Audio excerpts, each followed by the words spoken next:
नानक और कबीर कहे धनवान सभी ये व्यर्थ गई हो। मीरा मलूक कहे रैदास, पलटू कहे घट के भीतर ही बही हुई। हमारे संतों गुरुओं और महापुरुषों का कथन हम भूल गए। ढोंगी और पाखंडी लोगों के बनाए हुए जाल में हम फंसते चले गए। तो जिस दिन बुद्ध समझ में आ जाएंगे उस दिन ये पाखंड छूट जाएगा। तो जिन्होंने थोड़ा ध्यान दे दिया वो तो ज्ञानी और विद्वान और समझदार बन गए। मैंने इसलिए कहा था कि ये कथा सबका कल्याण नहीं करेगी। ये कथा केवल उन्हीं का कल्याण करेगी जो अपने महापुरुषों के बताए हुए मार्ग पर या तो चल रहे हैं, या तो चलना शुरू कर देंगे, या तो चल रहे हैं। अब आप उस छोटी सी कथा को सुन लीजिए।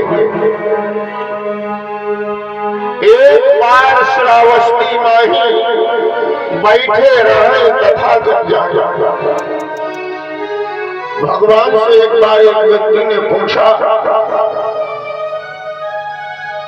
कि आप कहते हो कि मेरी दया सबके ऊपर बराबर है,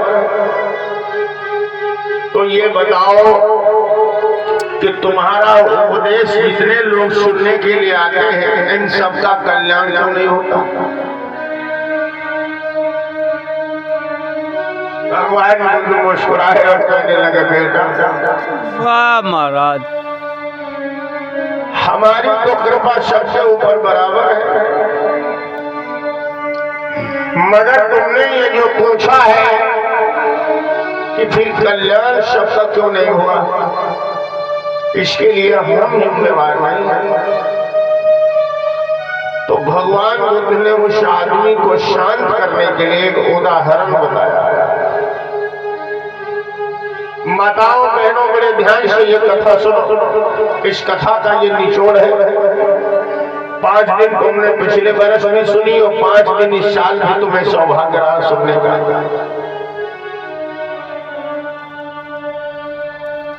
ये कथा सबका कल्याण क्यों नहीं करेगी? कोई नाराज भी हो जाएगा, यार देखो हमने सुनी और ऐसा बोल रहे हैं, आज आखिरी दिन है, कह रहे लोग कुछ फायदे नहीं होगा। तो ये नाराज होने की जरूरत नहीं है, इसको समझने की जरूरत है। भगवान गौतम बुद्ध ने कहा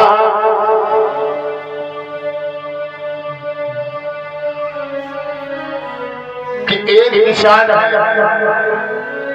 और उसके पास 3 तरह की जमीन है।